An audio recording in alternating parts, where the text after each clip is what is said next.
पादपद्मनखचन्द्रमणिच्छटाय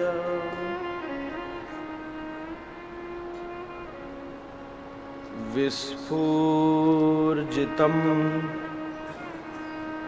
किमपि गोपवधू स्वदर्शी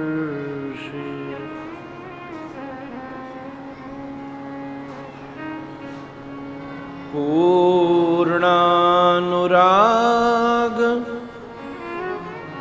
रससागर सारमूर्ति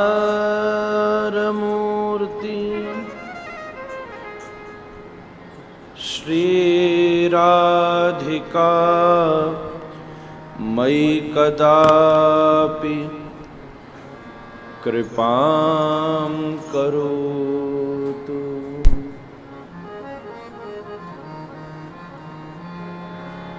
अनर्पितचरिं चिरात् करुणयावतीर्णः कलौ समर्पयतोन्नतोज्ज्वलरसा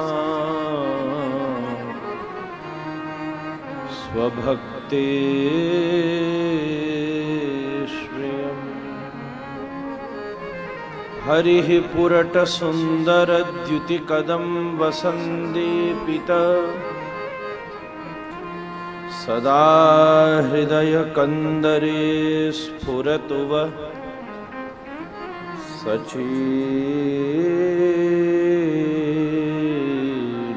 सच्चिदानन्दनः।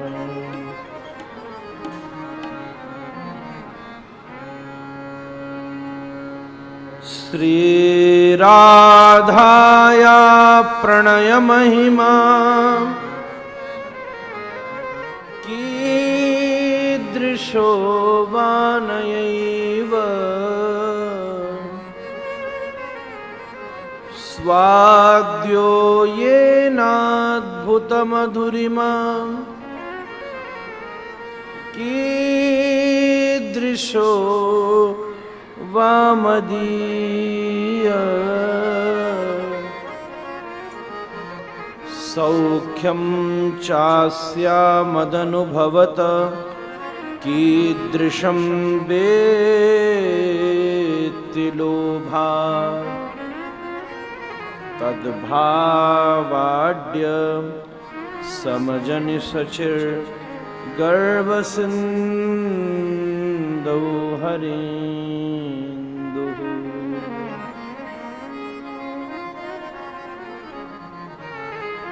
गौराङ्गसुन्दरसची नयनाभिरामम्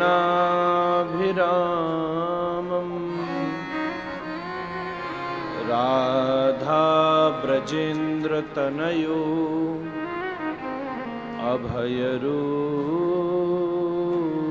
अभयरूपमेकम् गोपालभट्टकरुणा कृतकृष्णदेहम् तं राधिका रमणमीष्टमभीष्टमीडे।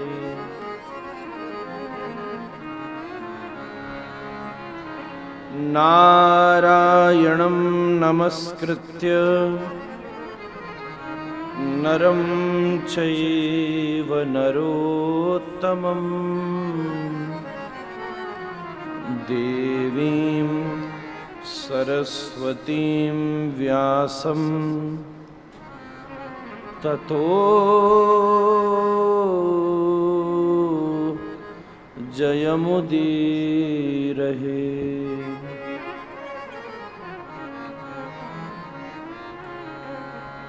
मंथनयेतु जगत्सर्वं ब्रह्मणा येन केन वा तदियं यत्सारभूतं मे हरेर्नामैव केवलम्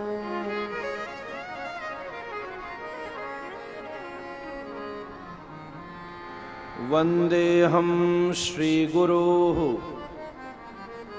श्रीयुतपदकमलं श्रीगुरुन् वैष्णवांश्च श्रीरूपं साग्रजातं सहगणरघुनाथान्वितं तं सजीवम् साद्वैतं सावधूतं परिजनसहितं कृष्णचैतन्यदेवम् श्रीराधाकृष्णपादान् सहगणललिता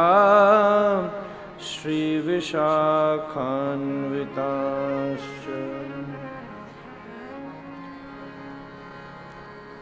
हरे कृष्णा कृष्णा कृष्णा हरे हरे हरे राम राम राम हरे हरे हरे कृष्णा कृष्णा कृष्णा हरे हरे हरे राम राम राम हरे हरे हरे कृष्णा कृष्णा कृष्णा हरे हरे हरे राम राम राम हरे हरे।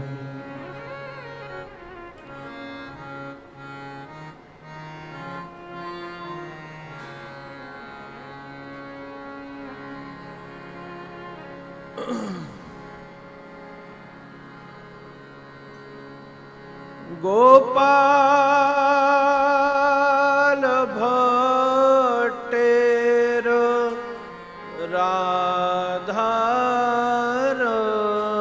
राधारमण गोपाल भट्टेर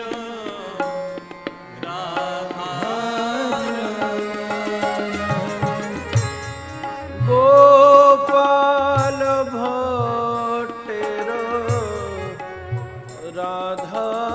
राधारमण गोपाल भट्टेर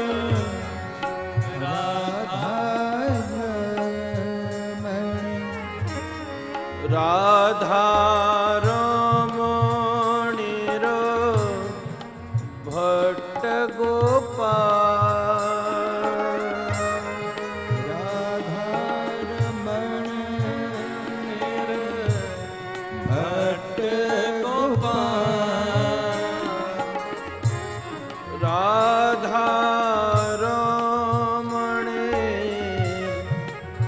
भट्ट गोपाल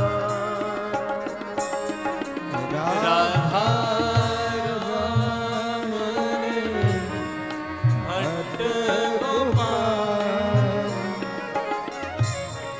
गोपाल भट्टेर राधारमण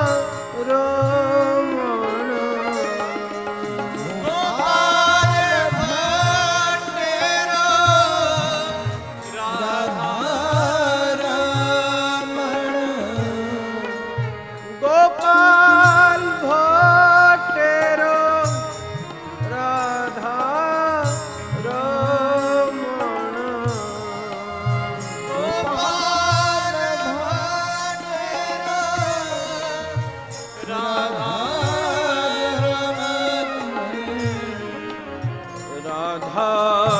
राधारमणेर भट्ट गोपाल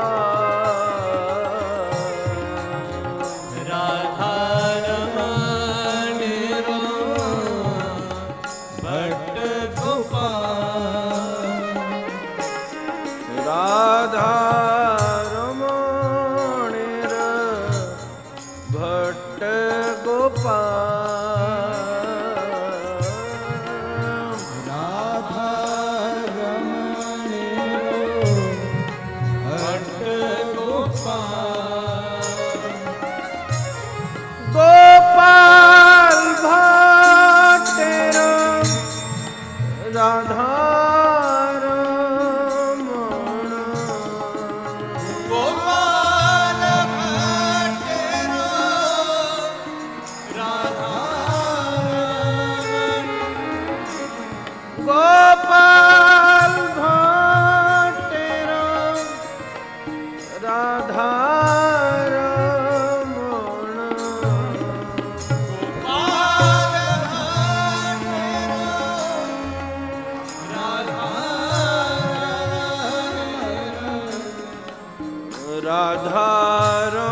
भट्ट गोपाल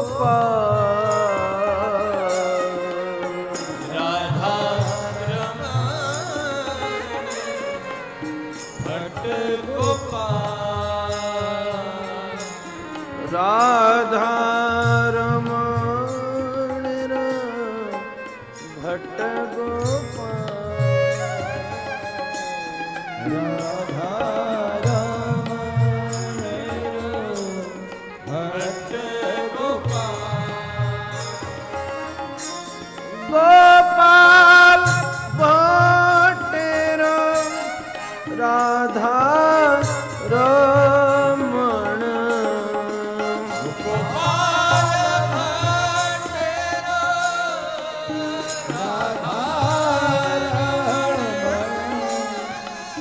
गोपाल भट्टेर राधा रमण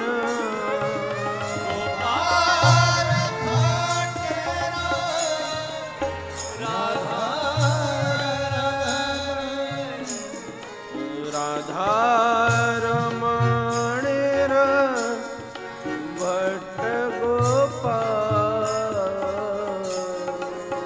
राधा रमण भट्ट गोपाल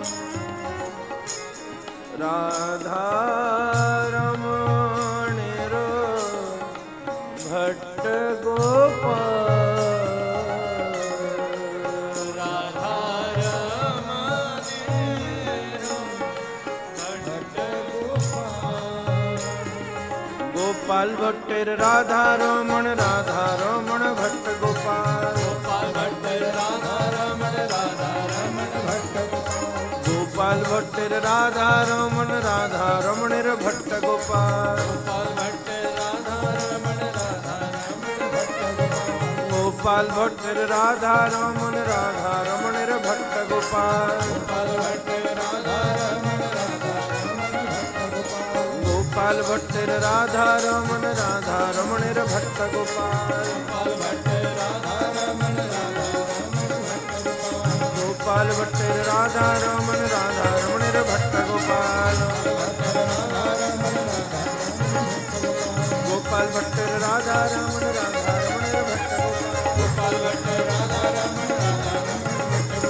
गोपाल भट्टेर राधा रमणेर भट्ट गोपाल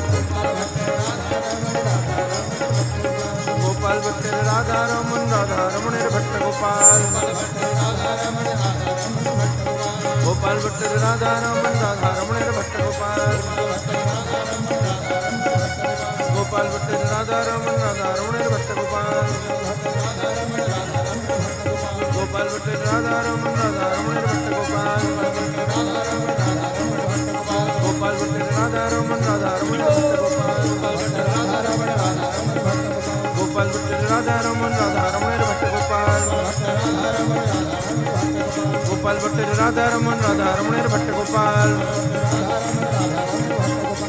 गोपाल भट्टेर राधा रमणेर भट्ट गोपाल गोपाल भट्टेर राधा रमणेर भट्ट गोपाल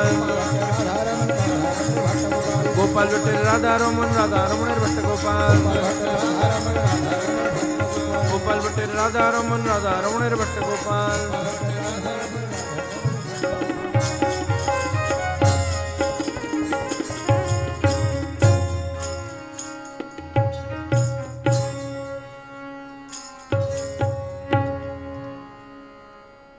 गोपाल भट्टेर राधा रमणेर भट्ट गोपाल गोपाल भट्टेर राधा रमणेर भट्ट गोपाल गोपाल भट्टेर राधा रमण भट्ट गोपाल राधा रमणेर भट्ट गोपाल राधा रमणेर भट्ट गोपाल राधा रमणेर भट्ट गोपाल रमण भट्ट गोपाल। प्रेम से कहिए श्री राधा रमण लाल की। श्री श्री राधा नीलमणि लाल की श्रीमद्भागवत भगवान की जय जय श्री राज श्री धुरियावली कुंज की निताय गौर हरि निताय गौर हरि निताय गौर हरि गौर प्रेमानंदे हरि हरि बोल।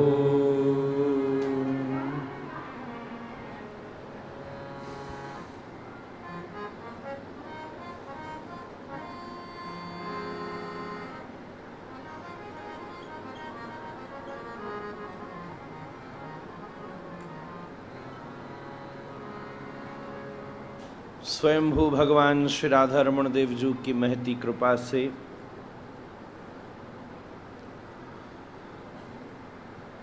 अत्यंत विद्वान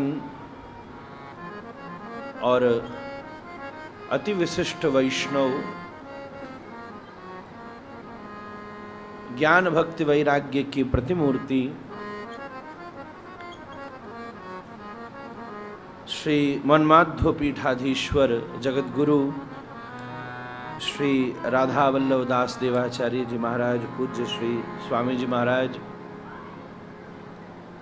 आपकी अहेतु की अनुकंपा और बिल्कुल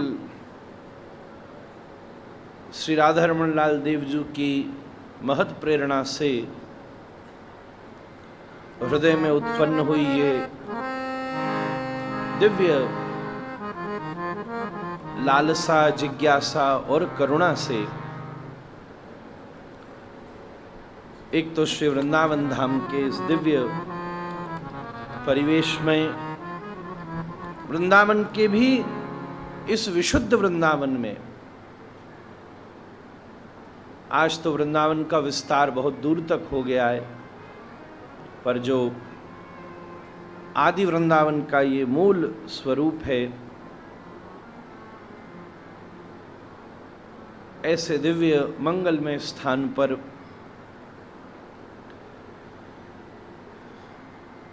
आपकी महद प्रेरणा से, इच्छा अनुग्रह से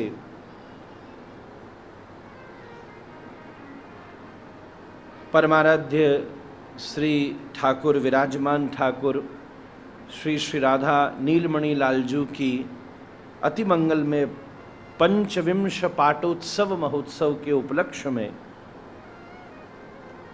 साथ ही साथ अनंत श्री समलंकृत श्री मन्माध्व गौड़ीश्वराचार्य गोस्वामी श्याम सुंदरदास जी महाराज के अष्टविंश तिरुभाव तिरोधान महोत्सव के गुरुदेव महाराज के मंगलोपलक्ष्य के परिवेश में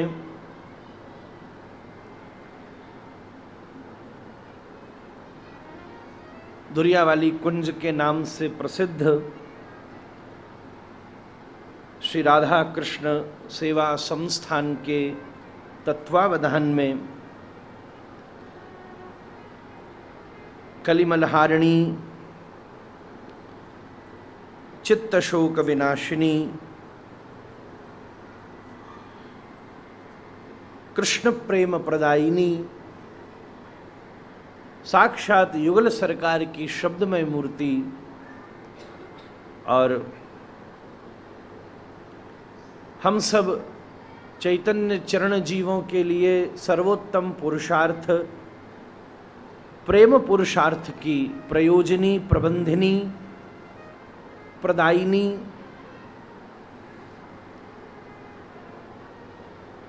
और उस पुरुषार्थ को देने में संघिनी, बल्कि उस प्रेम की परम प्रमाण स्वरूपा, जिसके श्रवण मात्र से कलयुग का जीव भगवत प्रेम को प्राप्त कर ले, ऐसी अति दिव्य मधुर श्रीमद् भागवत की ये दिव्य कथा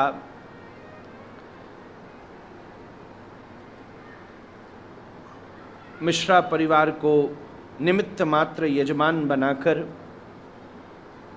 बड़ी करुणा कृपा से आज यहाँ मंगलमय भाव से प्रारंभ होने जा रही है।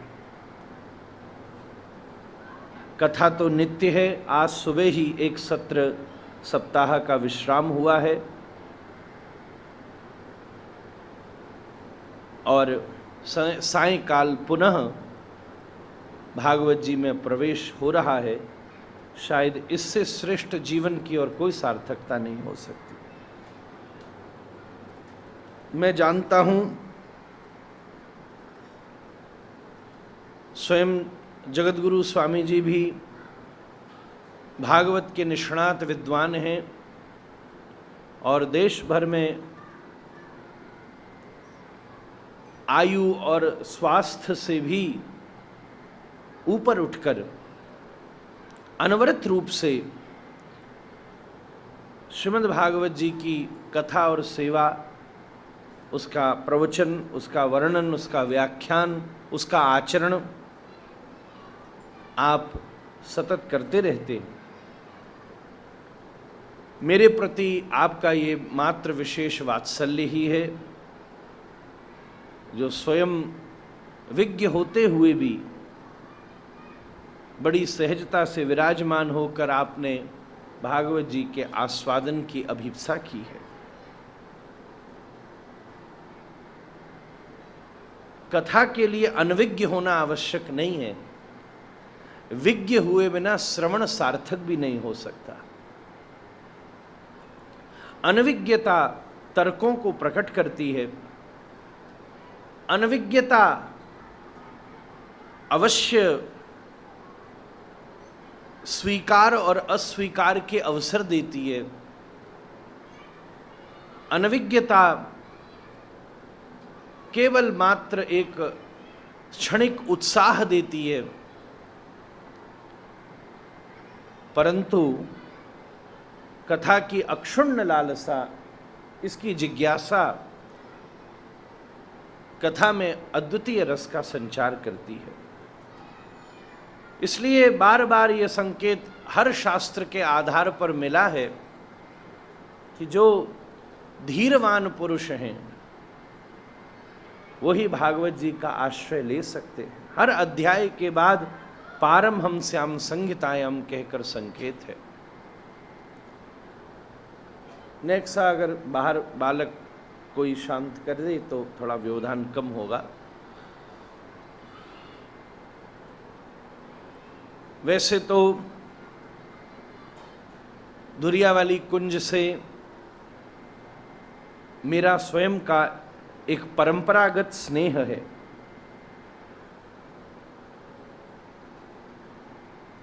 पूज्य दादाजी महाराज, बड़े महाराज जी, श्रीमन्माध्व गौड़ेश्वर वैष्णवाचार्य संन्यास के बाद जिनका नाम श्री चैतन्य कृष्णाश्रय तीर्थ जी महाराज और वैसे श्री अतुल कृष्ण गोस्वामी जी नाम से जो विश्व प्रसिद्ध विशेष हुए,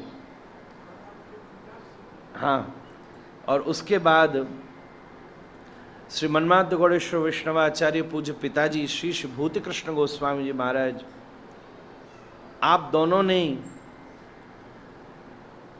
कथा का भी खूब क्रम किया है। इधर पीछे इसी में, हाँ, तो ये तो प्रसादी मंच है महाराज। उस समय हॉल नहीं था, शायद था, और पंडाल था, और एक दिन मैं भी आया था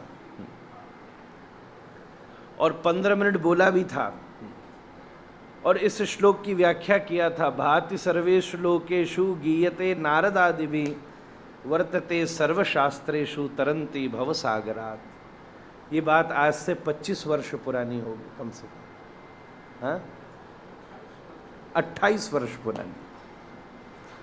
तो इसका मतलब मैं कोई 6 वर्ष का होऊंगा, पर मुझे वो श्लोक अच्छे से याद है और आपकी कृपा से अभी भी याद है। स्कूल में जाता था तो टाइम ऐसा मैच हो जाता था, सुबह का ही 2 समय का सत्र था शायद। तो परंपरागत संबंध है धुरियावाली कुंज से। तो और इतना ही नहीं, मुझे स्वामी जी ने स्वयं कहा कि आपने मनमाद गौड़ेश्वर वैष्णवाचार्य श्री विजय कृष्ण गोस्वामी जी महाराज को भी आप मिले हैं उनसे, हाँ, उनको आपने सुना है। मेरी इच्छा तो ऐसी थी कि आज आपके मंगलोद्बोधन से विषय प्रारंभ होना चाहिए था,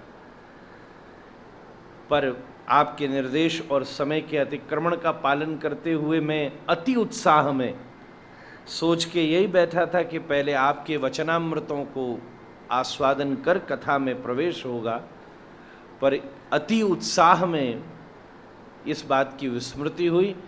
पर मेरी ऐसी प्रार्थना रहे कि आज कथा के पश्चात और कल भी नित्य आपके आशीर्वचन के बाद ही कथा भूमिका में प्रवेश हो।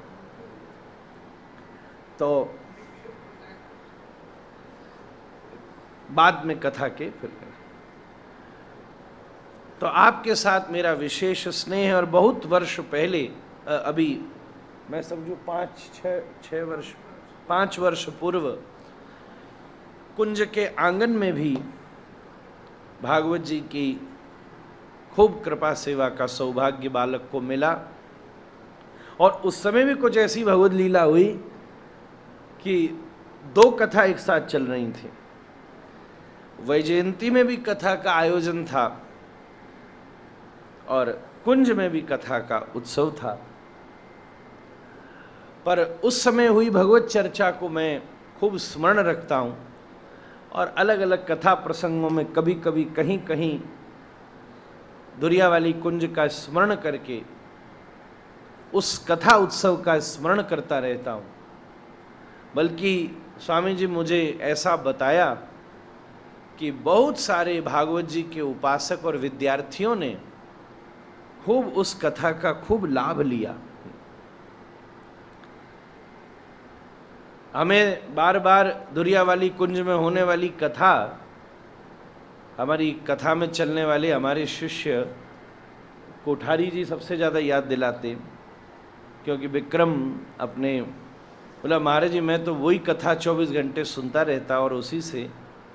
आप मुदित जी इधर आ जाओ, मुदित भैया, गोसाई जी ऊपर बैठ जाओ, गोसाई जी हैं तो यहाँ बैठ जाए। ऐसा परम सौभाग्य हम सबको प्राप्त हुआ है। धुरियावाली कुंज की कथा ने खूब रस दिया था और उसमें खूब विशुद्ध सिद्धांत तत्व, प्रिया प्रियतम के परम परिवेश का, प्रिया जी के परम भावों का प्राकट्य जो ठाकुर जी ने कहलवाया, कहा। अनायास ऐसी एक बात निकली जो तो मैं बार बार स्मरण करके कहता हूँ कि श्रीमद् भागवत जी साक्षात युगल सरकार का ही स्वरूप है, शब्दमय स्वरूप है। इसके श्वेत पृष्ठ ही राधा रानी है और काली लिखी हुई स्याही ही श्याम सुंदर है महाराज। ये विशुद्ध श्री युगल सरकार का शब्दमय स्वरूप है, श्यामा श्याम का मधुर विग्रह है। उस कथा का सुख अवस्थित रहा। अभी 2-2.5 वर्ष पहले जब चैतन्य कुटी, वहाँ उसका वही नाम वहीं था, नहीं राधा, वो जो बिहार में जब मैं आया था, हाँ चैतन्य कुटी में वहाँ कथा हुई, तब वहाँ के मूल स्थान पर भी मुझे जाने का अवसर मिला। और उस कथा से पूर्व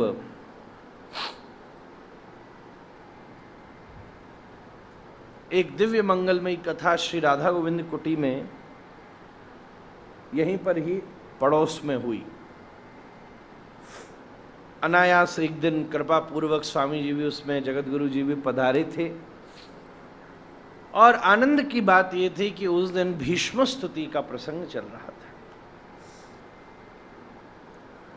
आपने अत्यंत रस के साथ भीष्म स्तुति के उस प्रसंग को सुना और कृपा करी। पता नहीं राधा गोविंद कुटी में भीष्म स्तुति की ऐसी क्या चर्चा हुई कि जब मैं वहां भी गया तब भी सब बार बार कहते भीष्म स्तुति गाओ, भीष्म स्तुति गाओ। जैसी ठाकुर जी की कृपा। फिर कुछ दिन पूर्व स्वयं स्वामी जी महाराज और बाबा पधारे और इस कथा के दिव्य क्रम के विषय में निर्देशित किया। वैसे तो मैं वर्ष भर भागवत जी की कथा सेवा का सौभाग्य प्राप्त करता हूं, पर अपने हृदय से कहूं तो महज्जनों की सेवा करने में बड़ा आनंद आता है, क्योंकि भागवत जी की कथा पारमहंस्याम संहितायाम है महाराज। निवृत्त तर्षैरुपगीयमानात् भवौषधा क्षोत्र मनोभिरामात् कौत्तम श्लोक गुणानुवादात् पुमान विरज्येत विना पशुना। ये तो जो सारे तर्षों से निवृत्त जीव हैं वही कथा में अवस्थित हो सकते हैं। लौकिकता, लौकिक, व्यवहारिक, ऐहिक, ऐन्द्रिक, जागतिक, भौतिक, इन सब परिवेश में भागवत जी कल्पवृक्ष की तरह अवश्य कृत्य करती हैं। उन पर अपना भाव परिवर्षित करके उनकी विषय वासना को अवश्य निवृत्त करती होंगी, पर भागवत जी के सच्चे अधिकारी तो रसिक जन हैं महाराज।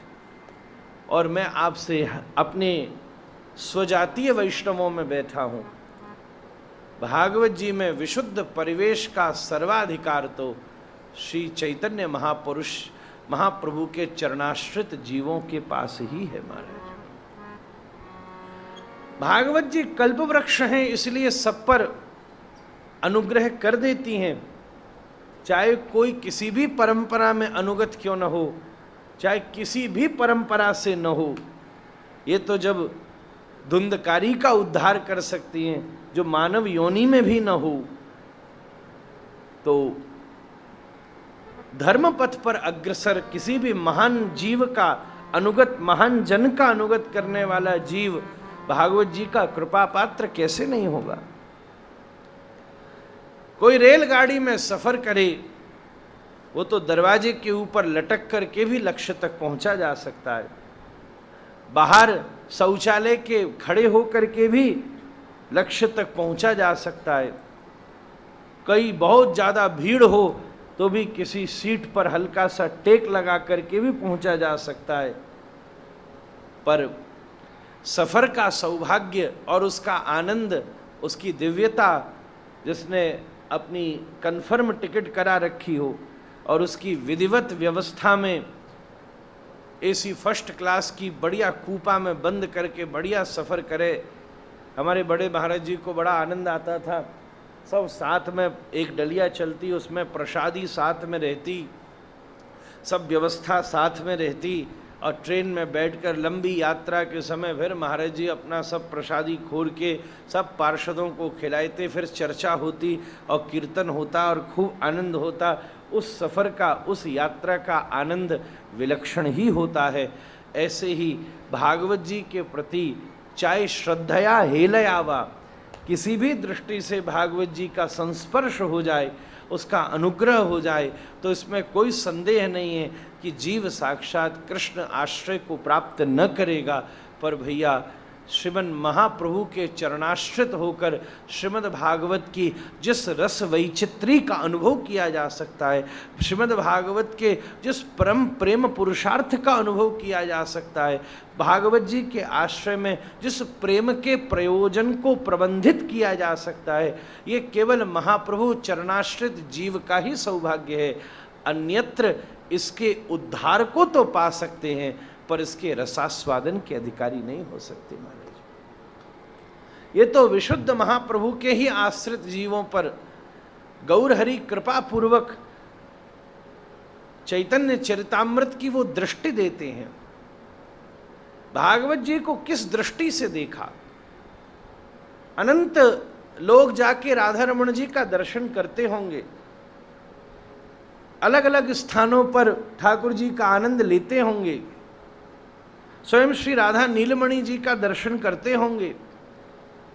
किसी की दृष्टि में केवल उसकी ब्रह्म दृष्टा है, वो केवल एक मूर्ति में ब्रह्मा केवल ब्रह्म तत्व का दर्शन कर रहा है, कोई परमात्म तत्व का दर्शन कर रहा है, कोई केवल भगवत तत्व का दर्शन कर रहा है, कोई केवल एक भगवान की मूर्ति का दर्शन कर रहा है, कोई मूर्ति जिस धातु से बनी है उस धातु की योग्यता का दर्शन कर रहा है, केवल उस मूर्ति में विद्यमान विविध प्रकार के नयन, कटाक्ष, नेत्र, उसके कर्ण, उसकी नासिका, उसकी आकृति का दर्शन कर रहा है।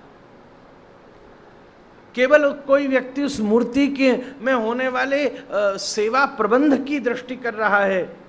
कोई हो सकता है कि सेवा प्रबंध से भी अलग हट करके केवल उस उपासना से उत्पन्न होने वाली सकामता कि ये हमारी इस कामना को यहाँ ये पूर्ति की जाती है, केवल उसका आकर्षण यही है। पर भैया, जिसको श्रीमन महाप्रभु की दृष्टि प्राप्त हुई है वो उसमें केवल आकृति का दर्शन नहीं करेगा, केवल ब्रह्म परमात्मा और भगवत तत्व का दर्शन नहीं करेगा, केवल उपासना के ही संदर्भों में आबद्ध नहीं होगा, बल्कि मत प्राण नाथस्थु स एव ना परा, उसमें अपने परम प्राणनाथ श्याम सुंदर का दर्शन करेगा। ये श्रीमद् भागवत इस परम तत्व की प्रकाशिनी है। हमारे वैष्णवाचार्यों ने इसी दिव्य भगवत स्वरूप का आश्रय लेकर सारे गौड़ीय रस सिद्धांत का विशुद्ध उद्घाटन किया है। आराध्यो भगवान ब्रजेश तनय तद्धाम वृंदावनम रम्या काजिदुपासना व्रजवधु वर्गेण या कल्पिता श्रीमद्भागवतम प्रमाण ममलम प्रेमा पुमर्थो महान श्री चैतन्य महाप्रभुर मतमिदम तत्राग्रहो ना परा। आज वृंदावन में हो रही ये कथा इस श्लोक को परिपूर्ण सार्थक कर रही है महाराज। ब्रजेश तनय, श्री वृंदावन में विराजमान ब्रजेंद्र नंदन नंदनंदन भगवान श्याम सुंदर, अनंत माधुर्य रास रस लालित्य युक्त श्री श्याम सुंदर महाराज व्रजबधूटियों के द्वारा विविध प्रकार की रसोपासना से युक्त श्याम सुंदर, जो ब्रजबधूटियों का श्री श्याम सुंदर की अनंत कांति का दर्शन करते हुए विविध प्रकार के महाभावों का उद्दीपन संभव होता है, उसी से समलंकृत श्री श्याम सुंदर, उपासना व्रजबधू, व्रजबधूटियों के द्वारा उपासित श्री श्याम सुंदर, न जाने उनके आंखों में केवल किसी दिए से को जला करके और उसके नीचे के भाग को काला करके केवल आंखों में लगाए हुए कज्जल से जिनकी आंखें सुशोभित नहीं हो रही हैं, बल्कि न जाने किस सखी से अपना नेत्रोविलास करते हुए उसकी आंखों में विद्यमान अंजन ही उछल करके श्याम सुंदर की अंग कांति को श्याम वर्ण का अवस्थित कर रहा है। इस प्रकार व्रजबधूटियों से उपास्य श्री श्याम सुंदर, जिनको प्राप्त करने का परम आधान प्रेम ही है,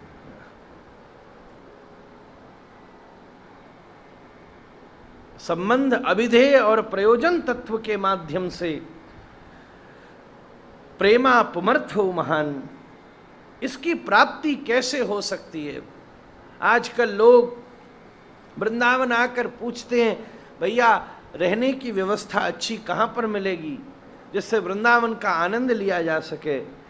तन के लिए तो विविध प्रकार के संसाधन आज प्राप्त होने लगे हैं, पर अध्यात्म की दृष्टि से अगर कोई ऐसी जगह है जिससे वृंदावन के सर्वोत्तम सुख का अनुभव किया जा सकता है, तो वो श्रीमद् चैतन्य महाप्रभु के चरणारविंद ही हैं।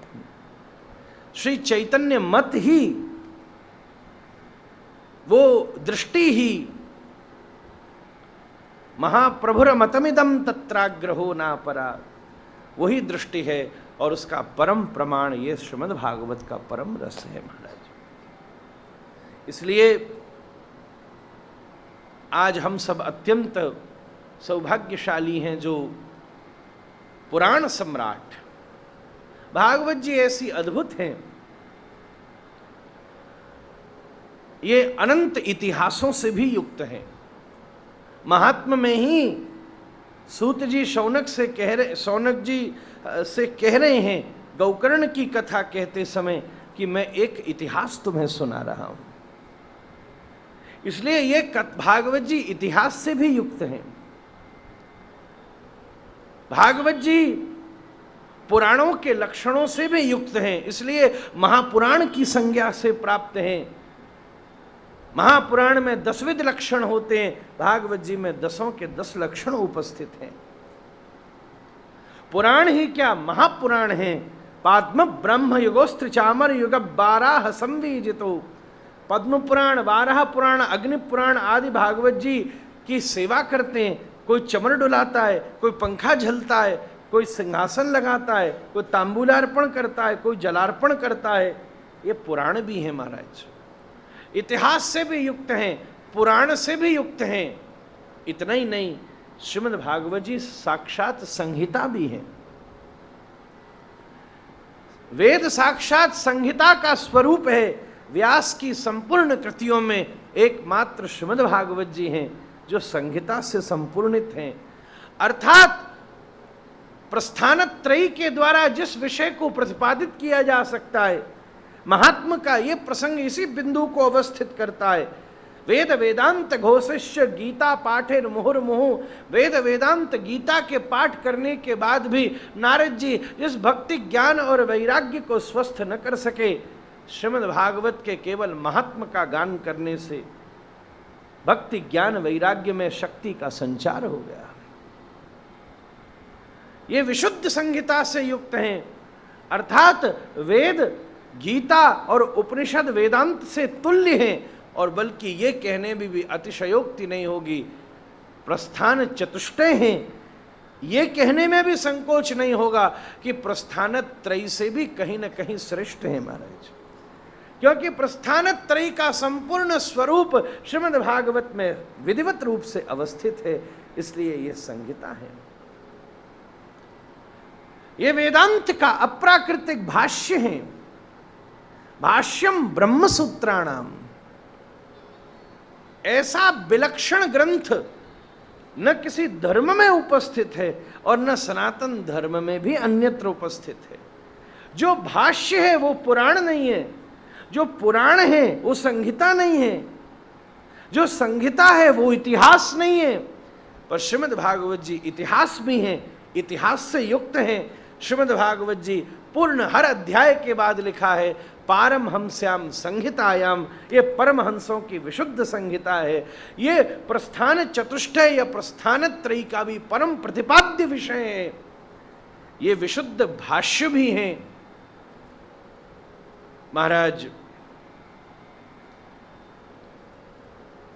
कोई कोई ग्रंथ मंत्र युक्त है,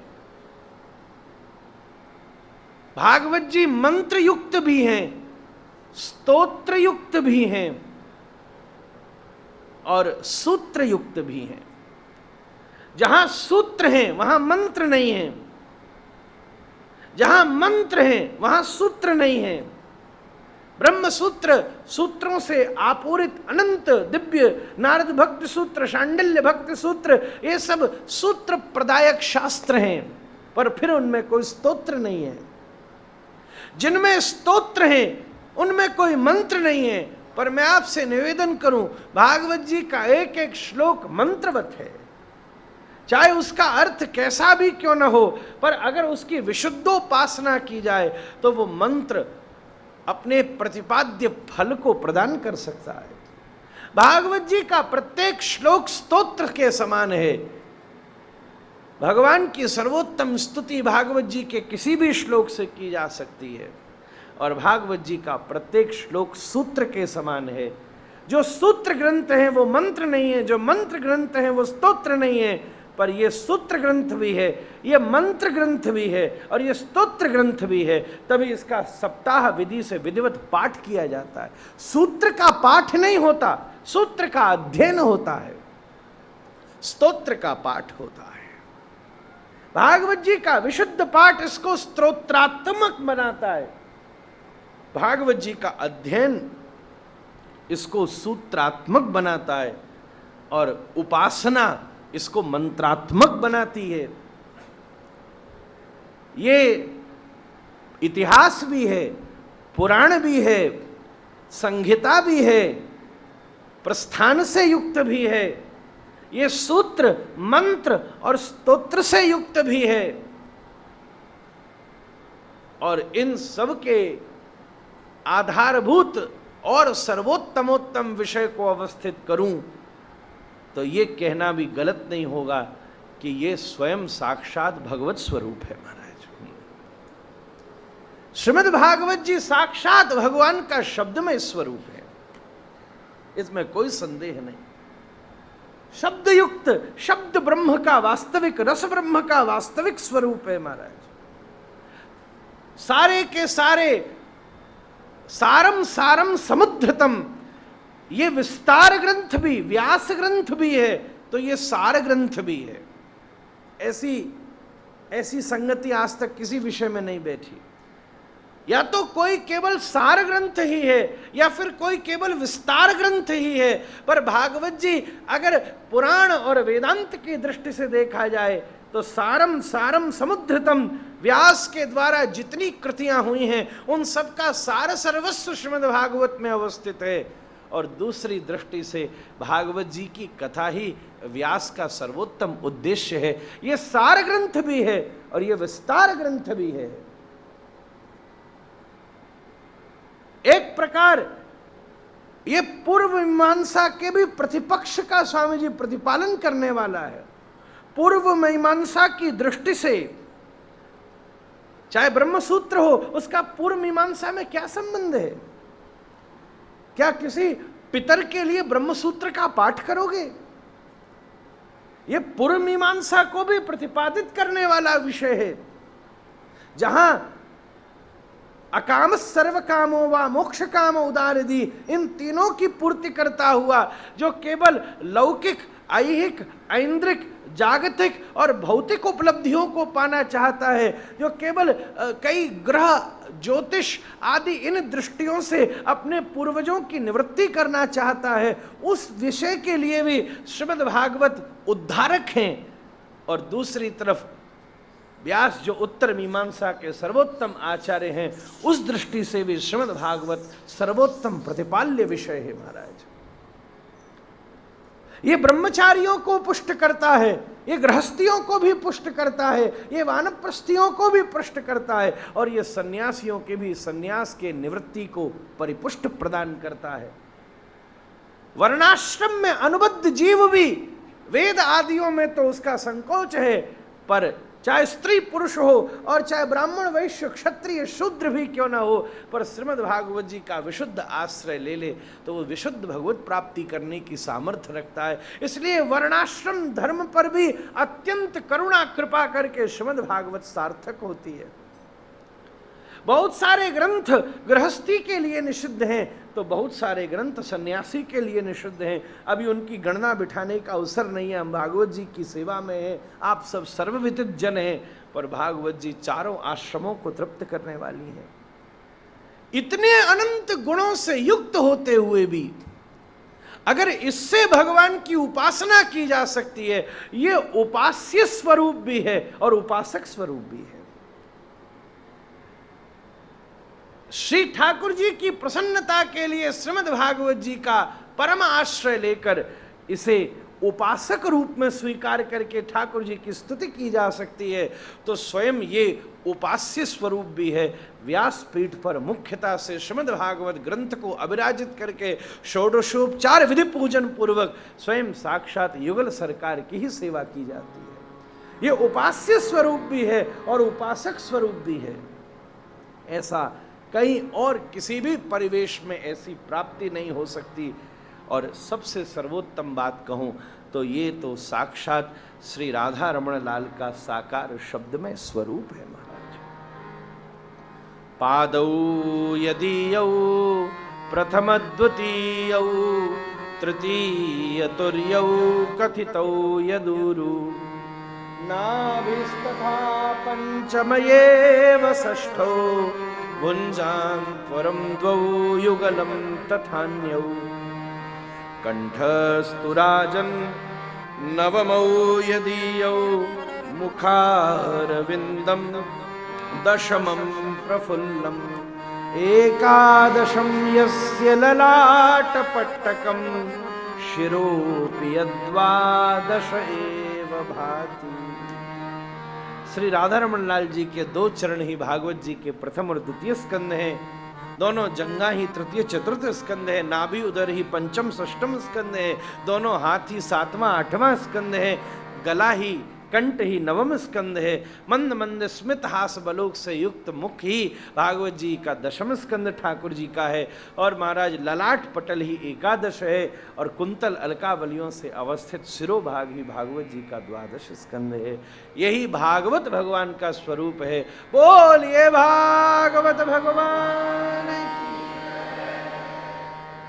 विशुद्ध भागवत का आश्रय लेकर साक्षात। अच्छा, ऐसा भी कहीं नहीं है। सरकार मैं निवेदन करूं, भगवत गीता के श्री कृष्ण प्रवक्ता हैं, पर आनंद की बात कहूं तो भागवत जी के प्रवक्ता भी श्री कृष्ण हैं, तो श्रोता भी श्री कृष्ण हैं और रचयिता भी श्री कृष्ण हैं। ऐसा तो कहीं कोई प्राप्त विषय हुआ ही नहीं महाराज। स्वयं भागवत जी के अगर प्रवक्ता श्री कृष्ण हैं, भगवान का नाम है गोविंद। गोविंद में जो वी अक्षर है वो विद्री लाभे संस्कृत की धातु से अगर लगाया जाए, अर्थात जिसको आस्वादन में अत्यंत रुचि हो महाराज। स्वयं श्रीमन महाप्रभु बैठकर भागवत जी के श्लोकों का आस्वादन करते हैं महाराज। अरे परीक्षित तो ब्रह्मास्त्र के द्वारा ग्रस लिया गया था, भगवान ने अपने तेज से उसको पुष्ट किया है, तो उसमें भी भगवत तत्व का प्रवेश है। परीक्षित की भाव भूमिका से स्वयं श्री कृष्ण ही तो कथा सुन रहे हैं महाराज। ऐसा अद्वितीय अद्वितीय ग्रंथ। बहुत सारे लोग विचारेंगे भैया अभी तो भागवत जी हुई हैं, फिर से भागवत जी करने बैठ गए। हरि अनंत, हरि कथा अनंता। मैं भी नहीं सोच के बैठा था कि इसकी ऐसी भूमिका बनेगी, पर भागवत जी की ऐसी कृपा है। गंगा में जब स्नान करो हर बार नए जल का अनुभव होता है महाराज। कथा की महत्तम भूमिका भी अपने अपने रूप से तद्वात विषय से प्रतिपालित होती है। मेरे हृदय में ऐसी भाव भूमिका का प्राकट्य हुआ। श्री स्वामी जी सरकार की कहीं न कहीं इस कथा में के आयोजन में, वैसे तो हमारा आपका बाल्यकाल से परिचय है, फिर भी इस संपूर्ण कथा के आयोजन में एक बहुत महत्तम भूमिका भागवत जी की पूर्व कथा में हुई भीष्म स्तुति भी है महाराज। आपको उसमें अत्यंत आनंद आया और तभी से लालसा मुझे तो उसी कथा में थोड़ी थोड़ी कान में सुनने आ गई थी बात कि अब दुरियावाली कुंज में भी सेवा का अवसर मिलेगा और स्वजातीय वैष्णवों में बैठ के खूब सुख मिलता है। कथा जैसी भी हो, अपने सब बैठकर भगवत चर्चा करें, यही तो हम आप सबका मूल ध्येय है, मूल स्वरूप है।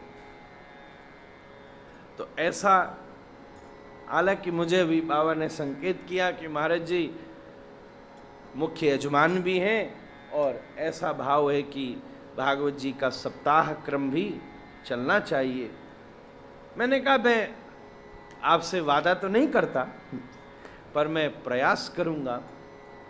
राधा कुंटी में भी जब कथा हुई तो पहले स्कंद तक तो वृंदावन में हुई, तीसरे चौथे स्कंद तक वहाँ हुई। अब पता नहीं, मैंने उनसे कई 5-7 कथा में तो शायद पूरी हो ही जाए, ऐसा लगता है, ठाकुर जी की इच्छा। क्योंकि प्रारंभ करना हम सबका धर्म है, पूर्ण करना ये हम सबकी सामर्थ्य नहीं है। क्योंकि भागवत जी की पूर्णता केवल प्रसंग की पूर्ति नहीं है, श्री कृष्ण संग की प्राप्ति है महाराज। श्री कृष्ण आश्रय की प्राप्ति भागवत की पूर्णता है।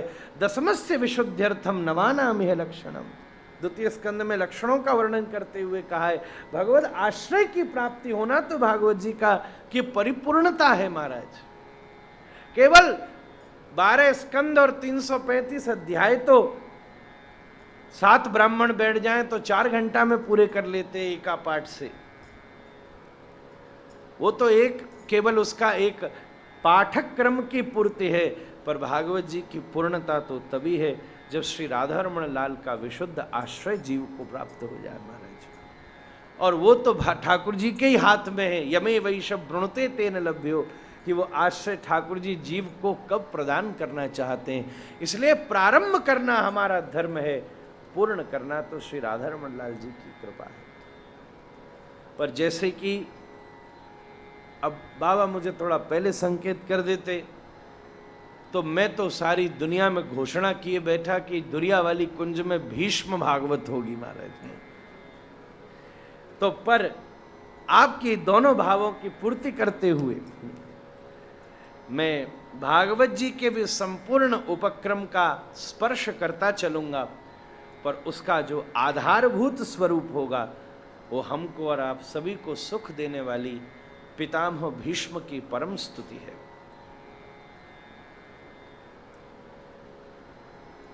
पितामह भीष्म, मुझे इस बात का और आनंद है, वो ग्रंथ सरकार छप तो नहीं पाया, मिला भी नहीं, पर हमने ऐसा सुना है और स्वयं गुरु महाराज के मुख से सुना है कि बड़े महाराज जी ने भीष्म के ऊपर भी एक महाकाव्य की रचना की थी, है ध्रुव जी? किसी कारण से वो ग्रंथ उपलब्ध न हो सका, बन न सका, कुछ और बात हो गई उसमें। और जब मेरे मन में ये बात आई तब मैं गुरु महाराज के, जो छोटा था मुझे बताते थे कभी कभी, हमने बहुत चिंतन करके भीष्म के ऊपर काव्य ग्रंथ लिखा था। चाहे वो कौरवों की तरफ हो, वो सब एक बात भिन्न है, धर्म अधर्म की दृष्टि से बात भिन्न है, पर एक बात जो हम सब के लिए उपयोगी है कि जब भीष्म अपनी स्तुति में श्री कृष्ण से रति की मांग करते हैं तब श्री वृंदावन के ही रास विलास लीला का चिंतन करते हैं। अभी प्रसंग में मैं वर्णन करूंगा। रति तो ब्रज भक्ति की ही मांगते हैं महाराज। उनके अंतःकरण में ब्रज की ही परम लालसा उपस्थित है और विशुद्ध ब्रज भक्ति से आपूरित पितामह भीष्म भगवत लीलातः अपनी भूमिका वहां निर्वाहन कर रहे हैं और जो विशुद्ध ब्रह्मचर्य से युक्त हैं। ब्रह्मचर्य सही कहूं तो केवल शारीरिक धर्म तक सीमित नहीं है। सामान्यतः ब्रह्मचर्य कहते ही व्यक्ति के मन में एक ही विषय आता है, वो स्त्री और पुरुष के संबंध है। पर ब्रह्मचर्य केवल इतने तक सीमित नहीं है, बल्कि अपनी हर क्रिया प्रक्रिया में ब्रह्म को चरना, ब्रह्मम चरति। साक्षात श्री कृष्ण का जैसे चरती, घोड़ा चलता रहता है और घास चरता रहता है, ऐसे हम अपने जीवन में कर्तव्य का पालन करते रहें और श्री कृष्ण रस का आस्वादन करते रहें। यही ब्रह्मचर्य का विशुद्ध स्वरूप है। बड़े से बड़े नियंत्रण करने के बाद भी अगर भजन नहीं हुआ तो उस नियंत्रण का क्या लाभ है महाराज? पितामह भीष्म मति, गति, रति और प्रीति, ये चारों चीजों की कामना कर रहे हैं और इन्हीं के आधार पर उनके मुख से ये मंगल दिव्य भगवान सामने खड़े हैं। कैसा अद्भुत भाव है महाराज।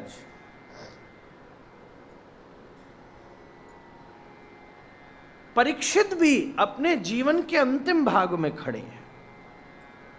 भागवत जी के प्रधान श्रोता परीक्षित भी अपने जीवन के अंतिम भाग में खड़े हैं और वो परीक्षित सुखदेव जी के चरणों में शरणागत होकर श्रीमद् भागवत जी की कथा सुनकर अपने जीवन के 7 दिनों को सप्ताह यज्ञ करके पूर्त कर रहे हैं। और इन्हीं के पूर्वज पितामह भीष्म स्वयं अपने जीवन के अंतिम समय में भगवान श्री कृष्ण को सामने खूब उनकी स्तुति गान करके अपने प्राणों का परित्याग कर रहे हैं।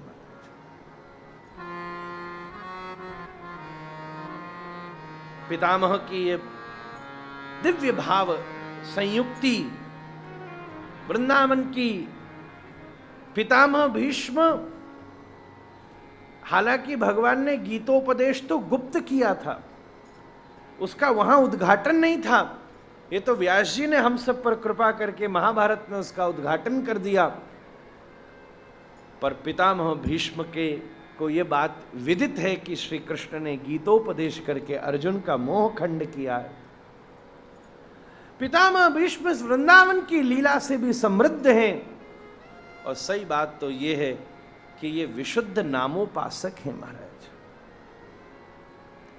अगर भगवान के विविध नाम संकीर्तनों का उत्स सबसे सर्वप्रथम किया है तो स्वयं पितामह भीष्म ने ही विष्णु सहस्त्रनाम के रूप में हम सबको भगवान के अनंत नाम प्रदान किए।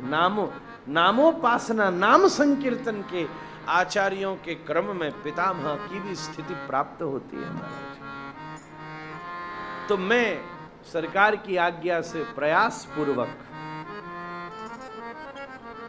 आज तो थोड़ा पहला दिन है इसलिए और सारी बात भी करते हुए ये भी प्रॉमिस नहीं करता कि भीष्म स्तुति भी पूरी हो सकेगी कि नहीं, पर भीष्म स्तुति का आधार लेते हुए भागवत जी के विषय की प्रतिपाद्य सेवा करने का प्रयास करूंगा। भागवत जी का मूल विषय स्तुति प्रसंग ही है। कथा प्रसंग तो अन्य पुराणों में भी स्तुत है, पर स्तुति प्रसंग भागवत का सर्वोत्तम है, जो सर्व वेदांत सार युक्त है महाराज। हालांकि आजकल जब सामान्य कथाओं के क्रम रहते हैं तो प्रसंगों को प्रधानता दी जाती है और स्तुति प्रसंग गौण हो जाते हैं। पितामह भीष्म भागवत जी का मंगलाचरण का भी सूत्रपात मैं थोड़ा सोचकर आया। पितामह भीष्म के ही भाव से प्रारंभ करके मंगलाचरण का हम सूत्रपात करेंगे।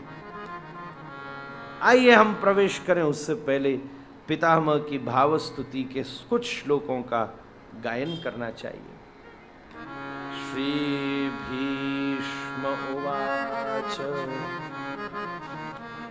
और इन पर अलग अलग पितामह पर अलग अलग भाव, अलग अलग विषय 7 दिन तक हम कहते रहेंगे। आज तो थोड़ा उसका एक ऊपर सतह उसकी तैयार करनी पड़ेगी। श्री भीष्म उवाच।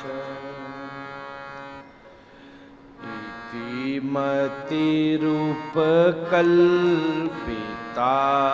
वितृष्णा भगवति सात्वत पुंगवै विभूम्नि स्वसुखमुपगते क्वचिद्विहर्तुं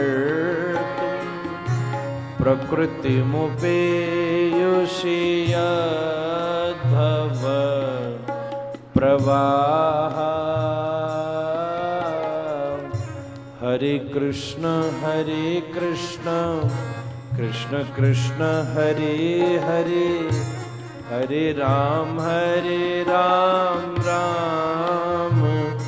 राम हरे हरे।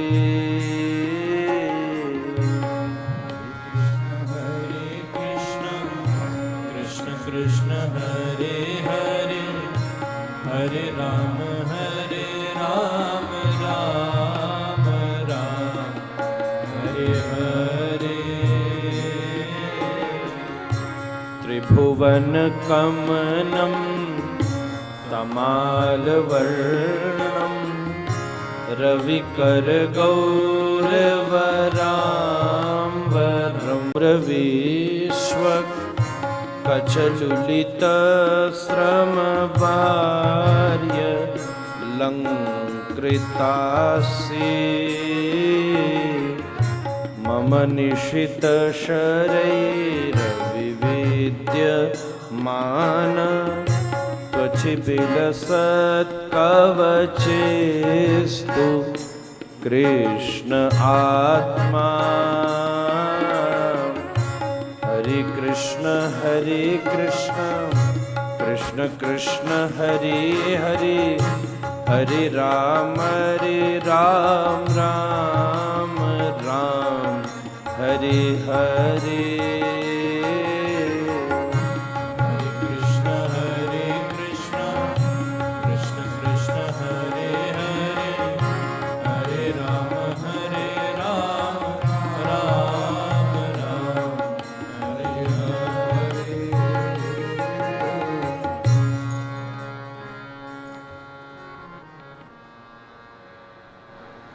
शयाने शरपिंजरः रोम रोम में आग्नेय पार्जन्य माहेंद्र वायाव्य वरुणास्त्र ब्रह्मास्त्र प्रविष्ट हैं। सारे शरीर का रक्त निकल चुका है, इसलिए भीष्म विरक्त हो चुके हैं। विरक्त भीष्म सामने खड़े हुए श्याम सुंदर से मैं रोज भूमिका उसकी बनाऊंगा, कुछ अलग अलग दृष्टि से आज थोड़ा थोड़ा उसको प्रवेश किया जाए। सारे तीनों ने स्वयं अर्जुन के तीरों ने जिनके देह को विद्ध किया है, अर्जुन पार्थो वत्सः सुधीर भोक्ता, निश्चित रूप से श्री एवै भगवता प्रोक्ता, भगवान के द्वारा प्रोक्त हुए उपदेशों को जो सुधीर भोक्ता हो। एक श्लोक तो भागवत जी का था, दूसरा गीता की महिमा का है। भगवता प्रोक्त शब्द को का जो सुधीर भोक्ता हो, वही अपने जीवन में विविध उपासना के बाणों से, साधना के बाणों से अपने संपूर्ण देह को, अपनी इंद्रियों के निरोध को प्राप्त कर सकता है। और इंद्रियों का निरोध करते हुए ही भीष्म के तीर लगे, सारे बाण निकल गए, सारे रक्त निकल गए। इंद्रियों का परम निरोध ही विरक्ति की परम भूमिका को तैयार करता है। पर संसार से विरक्त हुआ जीव शुष्क है अगर वो श्री कृष्ण चरणों में अनुरक्त भी नहीं है तो। तुष्टि पुष्टि क्षुध पायोनुघासम, एकादश स्कंद का ये सूत्र कहता है, जैसे मुख में भोजन रखते ही तुरंत तुष्टि संतुष्टि भी मिलती है, सामर्थ्य भी मिलती है और क्षुधा की निवृत्ति भी हो जाती है। वास्तव में कृष्णानुरक्ति ही विरक्ति का परम ध्येय है। इस सब को प्रतिपालित करते हुए पितामह भीष्म सबसे पहली बात कहते हैं, और मैं उसी से भागवत के मंगलाचरण का चिंतन, जो मन में आई बात, सरकार आप सब मेरा सहयोग कीजिएगा, उसी से भागवत जी के मंगलाचरण में प्रवेश करूंगा। पितामह कह रहे हैं, हाँ हाँ हाँ, नहीं मैं संकोच में नहीं, मैं तो क्रीड़ा कर रहा हूं, देखो आप।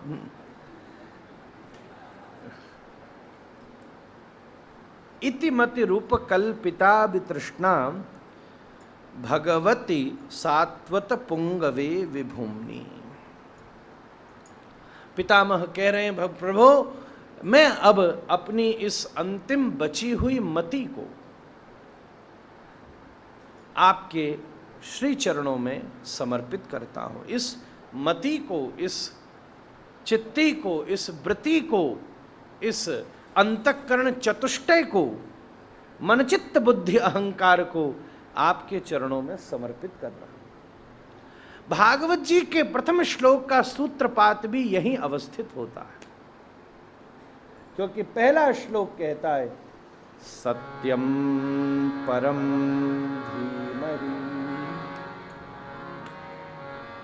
व्यास जी भी सबसे पहले अपनी भूमिका प्रारंभ इसी बिंदु से कर रहे हैं। तीनों श्लोक भीष्म के प्रथम श्लोक में घटित होंगे मंगलाचरण के, जरा विचार किया जाए। इसलिए पितामह भीष्म के चरणों में प्रणाम करते हुए हम भागवत जी के अनुक्रम का, या कृष्ण जन्म भी होगा महाराज, सब होगा। देखिए हम जो राधा कुंड कुटी में कथा कह रहे थे तब वहां भीष्म से ही कृष्ण जन्म कराया, और क्या करें वो जंजय सब भाव, माखन चोरी लीला भी होगी, रास पंचाध्याय भी होगा, सब होगा, पर भीष्म को आधारभूत होकर होगा। इति मति रूप कल्पिता वितृष्णा। मैं अपनी इस मति को भगवान के चरणों में समर्पित करता हूं। भगवान व्यास यही बात प्रथम श्लोक में कह रहे हैं, जन्माद्यस्य यतोऽन्वयादितरतश्चार्थेषु विज्ञस्वराट् तेने ब्रह्म हृदय आदि कवये मुह्यन्ति यत्सूरय तेजो वारिमृदां यथा विनिमयो यत्र त्रिसर्गो मृषा धाम्ना स्वेन सदा निरस्तकुहकं सत्यं परम धीमहि। धी इति बुद्धि, संस्कृत में धी का अर्थ है बुद्धि। मही शब्द लय दोतक है, मिल जाना, लय होना, चित्तैकतानता ध्यानम। चित्त की एकतानता का नाम ध्यान है। मैं उस परम सत्य का ध्यान करता हूं, उसमें अपनी बुद्धि को लय करता हूं। संसार बुद्धि ही है, आत्मा नहीं है। आत्मा का स्वरूप तो विशुद्ध है महाराज, वो तो विशुद्ध परमात्मा अंश रूप में अवस्थित होता है, पर बुद्धि ही सबसे पहले जगत के बंधन का स्वरूप अवस्थित करती है। इसलिए भीष्म ने पहले बुद्धि समर्पित की, और भगवान व्यास पहले श्लोक में कह रहे हैं। अच्छा, बुद्धि और मति में थोड़ा सा अंतर है। बुद्धि सार्वभौम शब्द है, मति अंत में बचा हुआ सर्वस्व है। जैसे प्रसाद में नारियल दिया जाए, सरकार किसी को नारियल दे।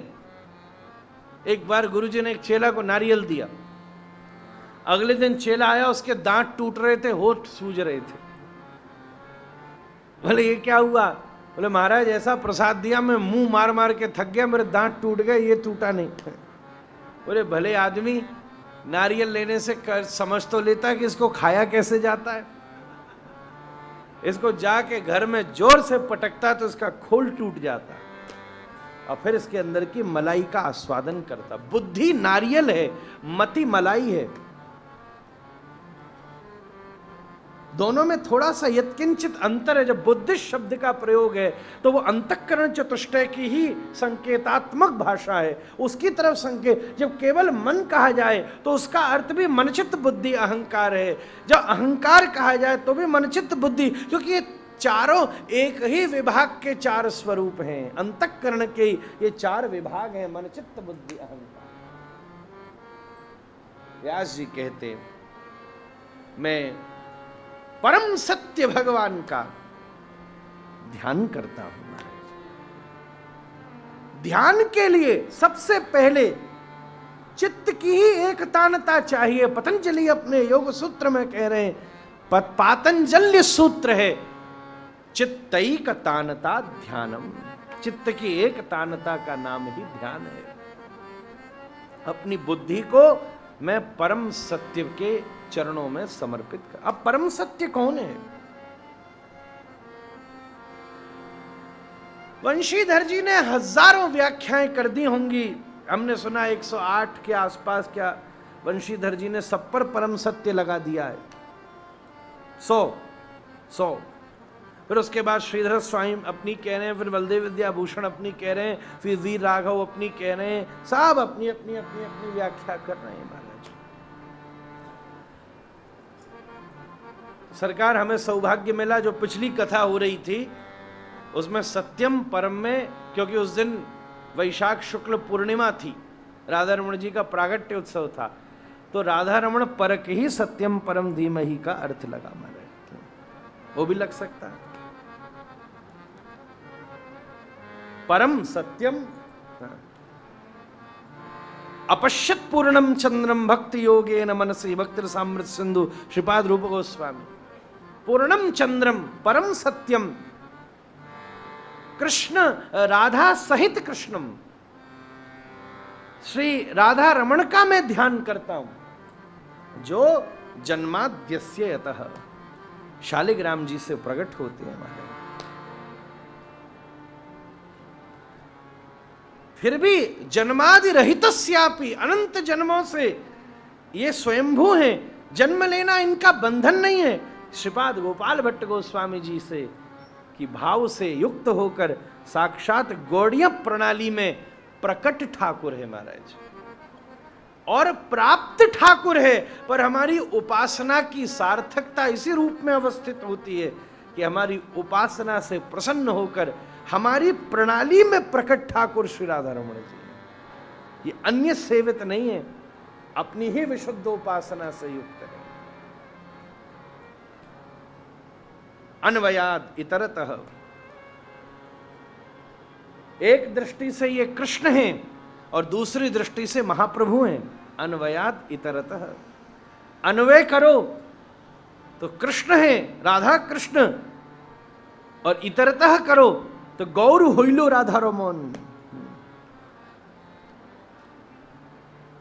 नीलाचल में अंतस श्याम है वहिर गौर है, वृंदावन में वही श्याम है अंतर गौर है महाराज। खैर ऐसा भाव चला।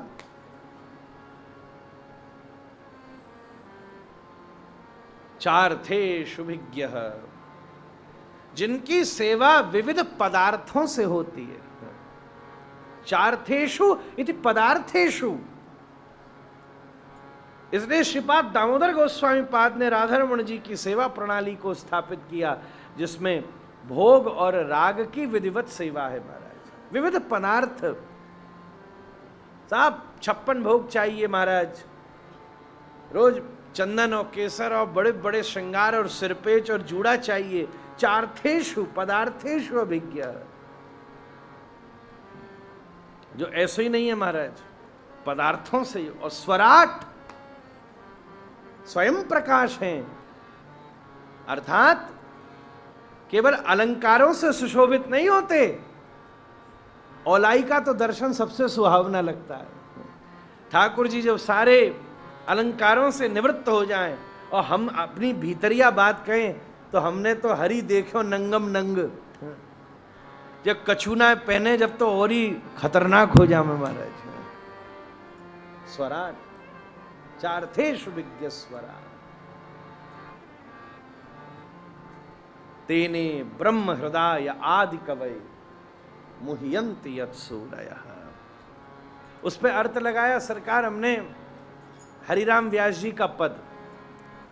हरिराम व्यास जी ने गोपाल भट्ट गोस्वामी जी को देखकर कहा, झूला झूलत गंडकी नंदन। अभी वैसे अभी अभी सुनाया है, फिर भी आपकी प्रसन्नता के लिए फिर से सुना देते हैं।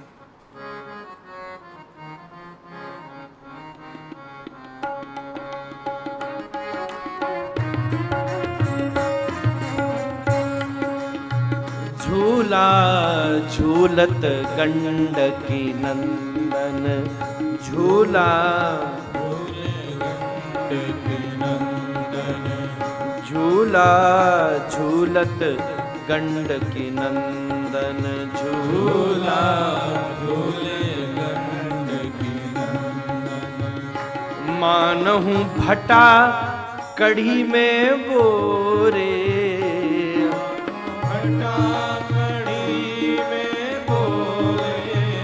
अंग लगाए चंदन, झूला झूले झूला झूले गंडकी नंदन। जब शालिग्राम रूप में राधारमण जी प्रकट नहीं हुए थे और गोपाल भट्ट गोस्वामी जी शालिग्राम जी की सेवा करते, तब हरिराम व्यास जी आए और बोले, झूलन चल रहा था सावन, तो बोले झूला झूलत गंडकी नंदन। अभी यशोदा नंदन है तो शालिग्राम रूप में दामोदर गंडकी नंदन, और थोड़ा चिढ़ाते हुए बोले, ये कैसे लग रहे, मानव भटा कड़ी में बोरे, जैसे कड़ी में पकौड़ी नहीं होती। तो बोले जब शालिग्राम को चंदन लगा दिया चारों तरफ, तो बोले ऐसा लग रहा है कि चंदन पीला पीला लगा के मानव भटा कड़ी में बोरी।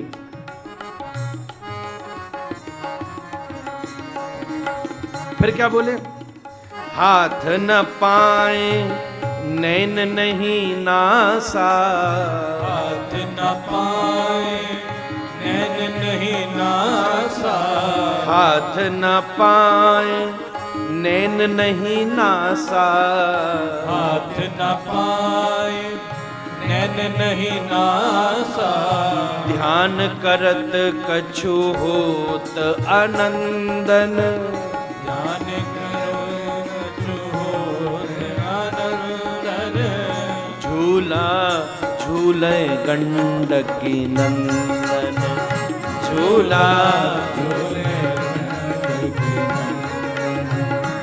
जालंधर अरु वृंदावल्लभ, जालंधर अरु वृंदावल्लभ। जालंधर अरु वृंदावल्लभ। जालंधर अरु वृंदावल्लभ। गामे व्यास कहा कई छंदन, गामे व्यास कहा करी चंदन। गावे व्यास कहा कई छंदन, गामे व्यास कहा करी चंदन।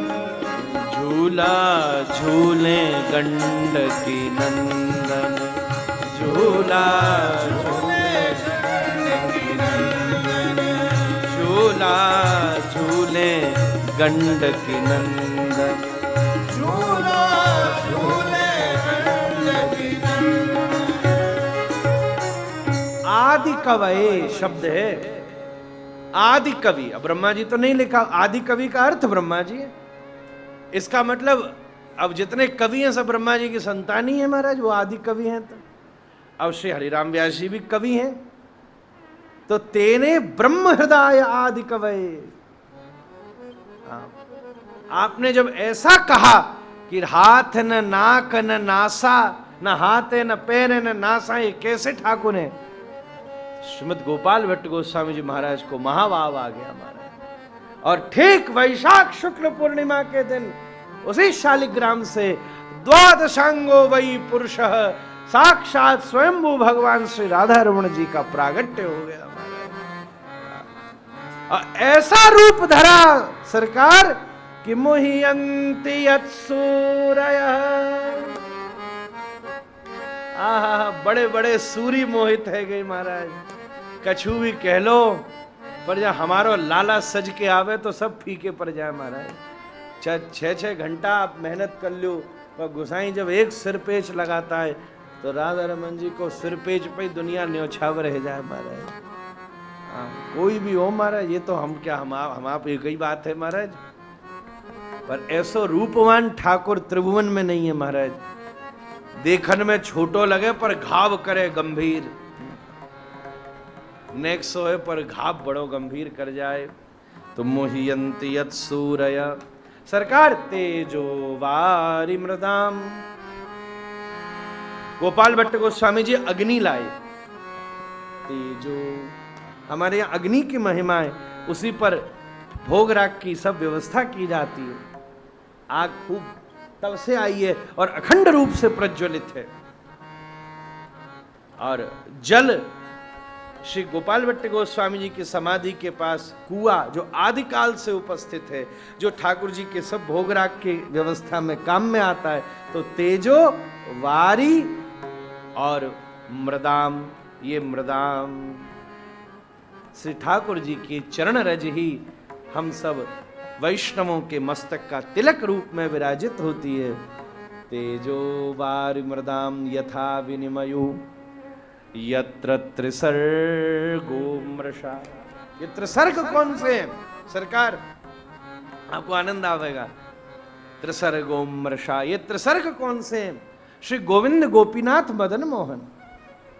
संबंध, अभिधेय और प्रयोजन तत्व, ये तीनों वज्रनाभ जी ने बनाए, तीनों अलग अलग ठाकुर हैं। पर त्रिसर्गो मृषा, ये तीनों मृषा और अमृषा हैं तो तीनों अभी भी तीनों उपस्थित हैं। इस दृष्टि से अमृषा, पर ये तीनों ही स्वरूप श्री राधा रमण जी के स्वरूप में विराजित हो गए। यत्र त्रिसर्गो मृषा धाम्ना स्वेन सदा निरस्तकुहकम्, धाम्ना स्वेन सदा निरस्तकुहकम्। ये जो सरल भाषा में तो जो अज्ञान का कुहक है, ये जो महामोह आदि का कुहक है, ये धाम्ना स्वेन सदा निरस्तकुहकम्। इस कुहक को सही बात में कहूं अनुभव की तो भक्ति के प्राप्ति के बाद भी व्यक्ति के जीव में रुचि होने के बाद भी कहीं न कहीं निष्ठा का स्थापित्व जब तक नहीं होता तब तक वो कुहक में ही रहता है महाराज। जब तक गुरु और इष्ट की निष्ठा परिपक्व न हो जाए तब तक वो कुहक में ही है महाराज। हाँ, आज इसकी कथा अच्छी लगी, कल उसकी कथा अच्छी लगी, परसों उसकी कथा अच्छी लगी महाराज। ये तो प्रभावित हुआ व्यक्ति। कथा प्रभावित करने के लिए नहीं होती, स्वभावित करने के लिए। आप स्वभावित हो जाओ, भगवत प्रेम से युक्त हो जाओ। सही बात तो ये है, हमने ऐसा वैष्णवों से अनुभव किया कि ऐसे तो श्री कृष्ण के अनंत स्वरूप हैं, अनेक रूप रूपाय विष्णवे प्रभ विष्णवे, और हर स्वरूप की अपनी अपनी सन्निधि है। पर जब तक गुरु और इष्ट का स्थापित्व नहीं होता, उसमें भी जब तक इष्ट का स्थापित्व नहीं होता तब तक भक्ति कुहक अंधकार में किए गए प्रयास की तरह ही होती है। चैतन्य चरितामृत की परंपरा कहती है कि संबंध अभिधेय प्रयोजन के कारण गोविंद गोपीनाथ मदन मोहन ही गौड़ियाओं में से कोई इष्ट रूप में विराजित हो सकता है। और ये तीनों ही स्वरूप श्री राधा रमण जी में अभिराजित हैं, तो श्री राधा रमण जी भी इष्ट रूप में ही स्वीकार होते हैं। यही धामना स्वेन सदा निरस्त कुहक। और मैं एक बात और जोड़ूं तो ये मन में बात आई कि धामना, अब शालिग्राम जी में किस स्वरूप की चिंतन किया जाए? श्री गोपाल भट्ट गोस्वामी जी महाराज दक्षिण से आए हैं, पर विशुद्ध प्रेम लक्षणा भक्ति से युक्त होकर श्रीमन महाप्रभु के कृपा पार्षद हो गए और वृंदावन में रह के रागानुगा रग राग रस से रास से युक्त विशुद्ध प्रेम लक्षणा भक्ति की उपासना करनी है, युगल की विशुद्ध माधुर्य उपासना करनी है। केवल वैदी भक्ति नहीं, रागात्मिका भक्ति की उपासना करनी है। अब शालिग्राम में रागात्मिका भक्ति की उपासना का उत्स कैसे हो महाराज? क्योंकि उसकी भूमिका तो वृंदा देवी के ही परमतम स्वरूप से पुराणों में अवस्थित होती है। शालिग्राम की उपासना करने वाला रामनवमी के दिन उनमें राम जी का दर्शन करता है, नृसिंह चतुर्दशी के दिन उनमें नृसिंह का दर्शन करता है, वामन द्वादशी के दिन उसमें वामन का दर्शन करता है। करे तो करे क्या महाराज, कुहकम। पर जब श्री राधा रमन लाल जी शालिग्राम को विदीर्ण करके प्रकट हो गए तो धामना स्वेन सदा निरस्त कुहकम, विशुद्ध रागात्मका भक्ति का उद्घाटन हो गया और ये प्रेम लक्षणा भक्ति ने सारे कुहक को दूर कर दिया। ऐसे सत्यम परम परम सत्यम अपश्यत पूर्णम चंद्रम श्री राधा रमण जी का हम सभी लोग श्री कृष्ण ही तो परम सत्य है। वंशीधर जी चाहे 100 व्याख्या कर दें कि शिव सत्य हैं, सब सत्य हैं, कोई सब प्रणम्य है, हमसे श्रेष्ठ हैं, पर भैया ये सब खड़े होकर गर्भस्तुति के समय कह रहे हैं सत्यव्रतम सत्य परम त्रिसत्यम सत्यस्य योनिं निहितं च सत्ये सत्यस्य सत्यम मृत सत्य नेत्रम सत्यात्मकं त्वां शरणं प्रपन्ना। श्री कृष्णम श्री राधारमणम,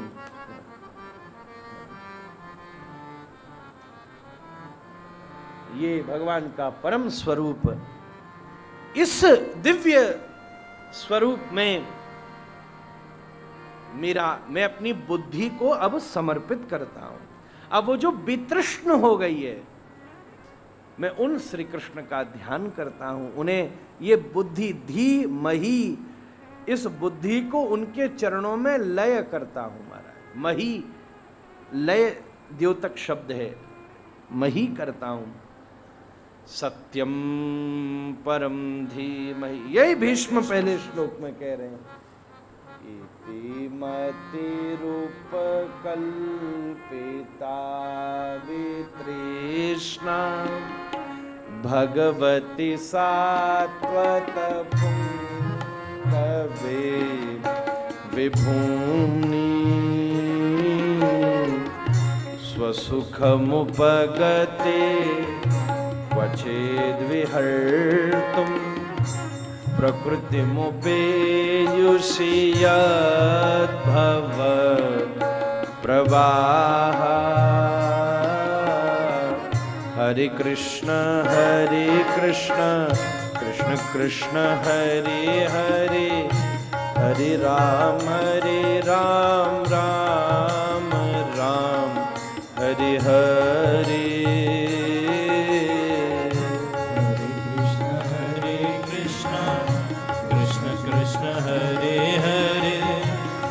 राम हरे राम राम राम हरे हरे।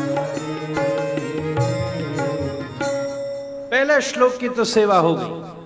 पितामह भीष्म क्या कह रहे हैं? मैं कैसी मति अर्पित कर रहा हूं जो वितृष्ण है, अब जो तृष्णाओं से निवृत्त हो गई है, काम से निवृत्त हो गई है। और भागवत जी का दूसरा श्लोक क्या कहता है? भागवत जी का विषय क्या है? धर्म प्रोज्झित कैतवोत्र परमो निर्मत्सराणां सतां वेद्यं वास्तवमत्र वस्तु शिवदं तापत्रयोन्मूलनम् श्रीमद्भागवते महामुनिकृते किं वा परैरीश्वरः सद्यो हृद्यवरुध्यते त्रिकृतभिः शुश्रूषुभिस्तत्क्षणात्। सरकार वितृष्णा, भागवत जी का प्रतिपाद्य विषय क्या है? जीव को वितृष्ण करना। धर्म प्रोज्झित कई तबोत्र पर, ये उज्जवल धर्म की स्थापना करने आया है, जो कि सबई पुंसाम परो धर्मो यतो भक्तिरधोक्षजे अहेतु क्या प्रतिहता आत्मा प्रसीदति। बिना हेतु का काम रहित, तृष्णा रहित, कपट रहित महाराज। अत्र कई तव परमो धर्म, कपट रहित, काम रहित, लोभ रहित, तृष्णा रहित दिव्य प्रतिपाद्य विषय श्रीमद् भागवत के माध्यम से अवस्थित होता है, जो कि ये भी तृष्णा ही है। निर्मत्सराणाम सत, इसका अधिकार किसको है? जो मत्सरता से मुक्त हो गया है, ईर्ष्या से मुक्त हो गया है। वेद्यम वास्तवमत्र वस्तु शिवदम तापत्रयों।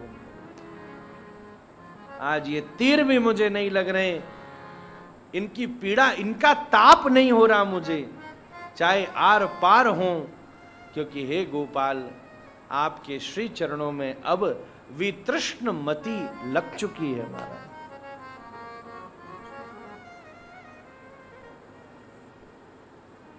वितृष्ण शब्द तृष्णा का उन्मूलक शब्द है। हम बड़ी से बड़ी कामना के साथ चाहे भक्ति करें। कुछ दिन पहले एक सत्संग के संवाद में चर्चा हुई, महाभारत के युद्ध का निर्णय कब हुआ महाराज? युद्ध का निर्णय युद्ध के बाद तो नहीं हुआ, क्योंकि परिणाम तो सबको एक बराबर ही मिला। सभी भगवत धाम में प्रवेश कर गए श्री कृष्ण का दर्शन करते हुए। भीष्म ने भी ये बात कही है। युद्ध से पहले भी संजय बोल चुका है, तत्र श्री विजयो भूत्र ध्रुवा नीतिर्मतिर्मम। हमारे गुरु महाराज कहते, पूज्य पिताश्री, कि युद्ध का निर्णय उस दिन हुआ जिस दिन अर्जुन श्री कृष्ण को ले आया और दुर्योधन श्री कृष्ण से ले आया। उस दिन पक्का पता चल गया कि ये युद्ध कौन जीतने वाला है। अर्जुन एक को ले आया और दुर्योधन शून्यों को ले आया महाराज। बिना एक के शून्य शून्य होता है और एक के साथ शून्य की कीमत बढ़ जाती है महाराज। श्री कृष्ण एक हैं, एको हम बहुश्याम, एक है महाराज। उस दिन निर्णय हो गया, वितृष्ण हुई, कामना रहित हुई। इसलिए श्री कृष्ण से लेने वाला हारेगा, श्री कृष्ण को लेने वाला जीतेगा। वितृष्णमति भगवान मैं आपके चरणों में समर्पित करता हूं। इति मति रूप कल्पिता वितृष्णा भगवति सात्वत पुंगवे विभूम्नि स्वसुखमुपगते क्वचिद्विहर्तुं प्रकृतिमुपेयुषि यद्भव प्रवाह स्वसुखमुपगते क्वचिद्विहर्तुं, पर प्रकृतिमुपेयुषि। वैसे तो वो सच्चिदानंद स्वरूप परमात्मा स्वसुख है, वो उसका आनंद पराधीन नहीं है, स्वाधीन है। वो पूर्णमदः पूर्णमिदं पूर्णात् पूर्णमुदच्यते है। वो वस्तु से प्रसन्न नहीं है, वो स्वयं आनंद स्वरूप है। पर प्रकृति मुपेयुषी यद भव प्रवाह। प्रकृति के पालन के लिए या उसके वैष्णवों की, रसिकों की, भजनानंदियों को भजन सामग्री देने के लिए, या एक और बात कहूं, विशुद्ध लीला के लिए, जो अपनी इस प्रकृति में प्रकट होकर इस संपूर्ण लीलाओं का संधान करता है। वैसे तो वो आनंदमय है, ध्यान से सुनिएगा, वैसे तो वो आनंदमय है, पर फिर भी लीला के लिए वो प्रकृति को स्वीकार करता है और विविध रूपों में प्रकट होता है। भगवान के अनंत स्वरूप हैं जो वो लीलातः प्रकट करते हैं। उन्हीं क्रमों में भगवान 24 अवतारों को धारण करते हैं। उन्हीं क्रमों में भगवान विविध रूप से अर्चावतार के रूप में प्रकट होते हैं और उसी लीला को करने के लिए निगम कल्पतरोर गलितम फलम शुकमुखाद अमृत द्रव संयुतम पिबत भागवतम रसमालयं मुहुरहो रसिका भुवि भावुका। निगम कल्पतरोर निर्गलितम, वेद रूपी वृक्ष पे लगा हुआ ये फल भागवत का जैसे निर्गलित हुआ, शाखा प्रशाखा होता हुआ प्रकट हुआ। भगवान अनंत अवतार धारण करते हैं, लीला करते हैं, प्रकृति को स्वीकार करते हैं, आनंद घन कृष्ण चंद्र लीला के विस्तार के लिए। ऐसे ही भगवान अनंत अवतारों में ग्रंथावतार भी धारण करते हैं। शब्द ब्रह्म के रूप में, शास्त्र के रूप में प्रकट होते हैं। भैया यहां से आना जाना नहीं करिए।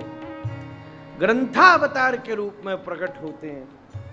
नी निशेषेन अशेषेन गमयति पुरुषार्थ चतुष्टयम निगमः इति वेदः। वेद साक्षात भगवान के स्वरूप हैं।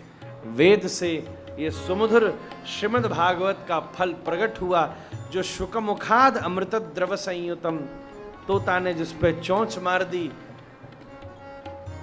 श्री राम जी त्रेता में पधारे, 11,000 वर्ष तक लीला करके लीला का संवरण किया वाल्मीकि रामायण के अनुसार। श्री कृष्ण द्वापर में पधारे, 125 वर्ष तक प्रकट लीलाओं को भगवान ने संपादित किया। श्रीमन महाप्रभु 48 वर्ष तक प्रकट लीलाओं का संपादन करते हैं। पर भागवत जी की लीला तो अभी भी चल रही है महाराज। भागवत जी की लीला तो अनवरत रूप से अवस्थित हो रही है। सतत सतत लीलाओं का उद्घाटन करते हुए जीवों का उद्धार कर रहे हैं। तो भागवत जी के रूप में भी तो भगवान स्वयं प्रकट होते हैं महाराज। ये ग्रंथा जब 24 अवतारों के बाद सुखदेव जी, ये व्यास जी ये कह सकते हैं, अवतारा असंख्य, इनके तो असंख्य अवतार हैं। 8 कर्म प्रधान, 8 ज्ञान प्रधान, 8 भक्ति प्रधान, ये 24 ऐसे हैं। पर इन सबको समाहित करके भागवत ग्रंथ के रूप में श्री भगवान प्रकट होते हैं। तब साक्षात विशुद्ध भागवत के रूप में ठाकुर जी का अद्वितीय प्राकट्य होता है। श्रीमद्भागवता विदस्वरतरुस्तारंकुर सज्जनी स्कंधेर द्वादशभिस्तत प्रबिलशद भत्याल बालोदय द्वात्रिंशत्शतम चयस्य बिलसच्छाका सहस्राण्यलम पर्णान्यष्ट दशिष्ट दो तिसुलभो वरवर्त सर्वो। श्रीधर स्वामी पाद स्वयं इस बात का उद्घाटन कर रहे हैं। ये द्वादशांगो वही पुरुषः, वेद कहता भगवान द्वादशांग पुरुष हैं और भागवत जी भी द्वादश स्कंद से संयुक्त है महाराज। इसका एक एक स्वरूप श्री कृष्ण स्वरूप ही है। तो वैसे तो परमात्मा आनंद स्वरूप है, स्वसुखमुपगते क्वचिद्विहर्तुं प्रकृतिमुपेयुषियाधव प्रवाह। हरे कृष्ण कृष्ण कृष्ण हरे हरे, हरे राम राम राम हरे हरे।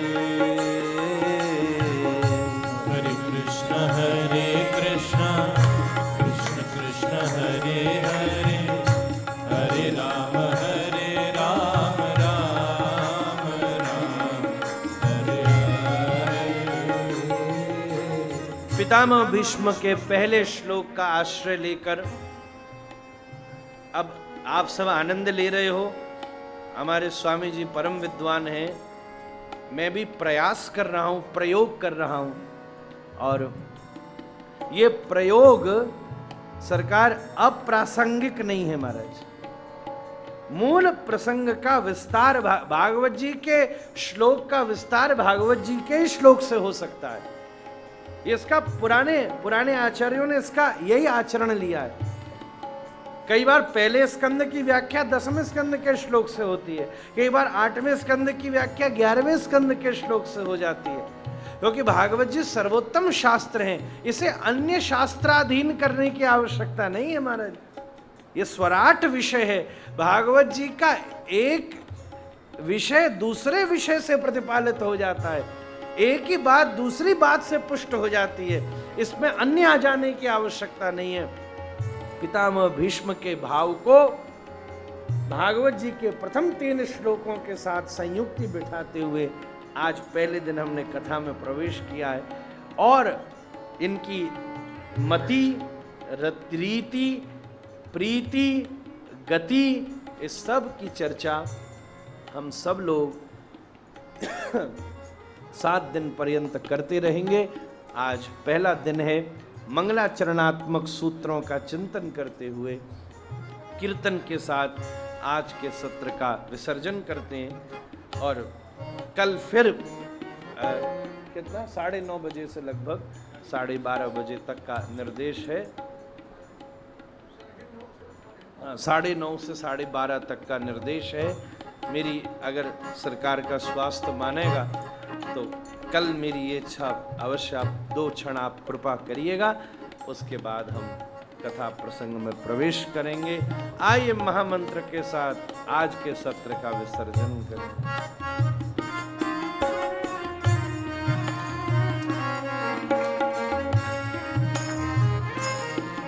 ओ हरे कृष्ण कृष्ण कृष्ण हरे हरे, हरे राम राम हरे हरे। हरे कृष्ण कृष्ण कृष्ण हरे हरे, हरे राम हरे हरे। ओ हरे कृष्ण कृष्ण कृष्ण हरे हरे, हरे राम राम हरे हरे। हरे कृष्ण कृष्ण कृष्ण हरे हरे, हरे राम हरे हरे।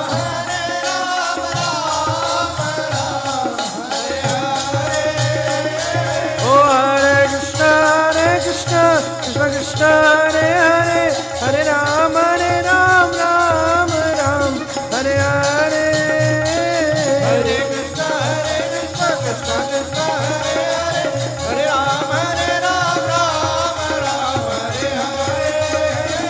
हरे कृष्ण कृष्ण कृष्ण हरे हरे, हरे राम हरे हरे। हरे कृष्ण कृष्ण कृष्ण हरे हरे, हरे राम आप सभी अपने स्थान पर खड़े हो जाइए। जय जय श्री राम, श्री राधा रमण लाल की श्री श्री राधा नीलमणि लाल की श्री सद्गुरुदेव महाराज की जय जय श्री राम। निताई गौर हरि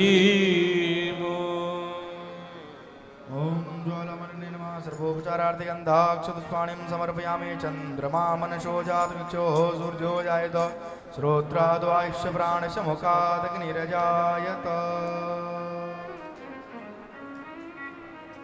सभी अपने स्थान पर खड़े हो जाइए। हरिहराय नमः कृष्ण यादवाय नमः यादवाय माधवाय केशवाय नमः। हरिहराय नमः कृष्ण यादवाय नमः यादवाय माधवाय केशवाय नमः। हरिहराय नमः कृष्ण यादवाय नमः यादवाय माधवाय केशवाय नमः। हरिहराय नमः कृष्ण यादवाय नमः यादवाय माधवाय केशवाय नमः। गोपाल गोविंद राम श्री मधुसूदन गोपाल गोविंद राम श्री मधुसूदन। गिरिधारी गोपीनाथ मदन मोहन गिरिधारी गोपीनाथ मदन मोहन। श्री चैतन्य नित्यानंद श्री अद्वैत सीता श्री चैतन्य नित्यानंद श्री अद्वैत सीता। हरि गुरु वैष्णव भागवत गीता हरि गुरु वैष्णव भागवत गीता। श्री रूप सनातन भट्ट रघुनाथ श्री रूप सनातन भट्ट रघुनाथ। श्री जीव गोपाल भट्ट दास रघुनाथ श्री जीव गोपाल भट्ट दास रघुनाथ। छे गोसाई कोरी चरण बंदन छे गोसाई कोरी चरण बंदन। जहाँ होइत विघ्न नाश अभिष्ट पुराण जहाँ होइत विघ्न नाश अभिष्ट पुराण। छे गोसाई जार मुई तार दास छे गोसाई जार मुई तार दास। तास बार पद रेणु मोर पंचग्रास तास बार पद रेणु मोर पंचग्रास। तदेर चरण से भी भक्त सनेवास तदेर चरण से भी भक्त सनेवास। जन्म जन्म होई अभिलाष जन्म जन्म होई अभिलाष। छे गोसाई जबे ब्रज कोइलाबास छे गोसाई जबे ब्रज कोइलाबास। राधा कृष्ण नित्य लीला करील प्रकाश राधा कृष्ण नित्य लीला करील प्रकाश। आनंद बोलो हरि भज वृंदावन आनंद बोलो हरि भज वृंदावन। श्री गुरु वैष्णव पदे मजाई अमान श्री गुरु वैष्णव कवि मजाई अमान। श्री गुरु वैष्णव पाद पद्म करी आस श्री गुरु वैष्णव पाद पद्म करी आस। नाम संकीर्तन कहे नरोत्तम दास नाम संकीर्तन करी नरोत्तम दास। हरिहराय नमः कृष्ण यादवाय नमः यादवाय माधवाय हरिहराय नमः कृष्ण यादवाय नमः यादवाय माधवाय केशवाय नमः। हरि बोल हरि बोल हरि बोल हरि बोल और हरि बोल हरि बोल हरि बोल हरि बोल। निताई गौर हरि बोल हरि बोल हरि बोल हरि बोल गौर हरि बोल हरि बोल हरि बोल हरि बोल। हरि बोल हरि बोल हरि बोल हरि बोल हरि बोल हरि बोल हरि बोल हरि बोल। ओम मंत्र पुष्पांजलि हरि ओम महान नाना सुगंध पुष्पांजलि यथा कालोद्भवानि च पुष्पांजलि मया दत्तो गृहाणां परमेश्वरा प्राण पुरुषोत्तमाय नमः। मंत्र पुष्पांजलि समर्पयामि। हरि बोल हरि बोल हरि हरि बोल हरि बोल हरि बोल हरि बोल नित्य गौर हरि